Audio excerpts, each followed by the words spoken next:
How to remove a debit card from Fifth Third Bank. First of all, open your preferred web browser and visit the official Fifth Third Bank website at 53.com. Next, log into your online banking account by entering your user ID and password. Since there is no direct option to remove or manage debit cards online, the best way to remove a debit card is to contact Fifth Third Bank customer support for assistance. You can find the customer service phone number on the website or use the secure messaging feature in your online banking inbox to request removal of your debit card. Alternatively, you can visit your nearest Fifth Third Bank branch in person to remove or deactivate your debit card. After your debit card is removed or deactivated by the bank, it will no longer be linked to your account for transactions. And that's it.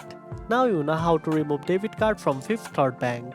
If you found this video helpful, don't forget to like, share, and subscribe for more tech tips. Thanks for watching, and I'll see you in the next one.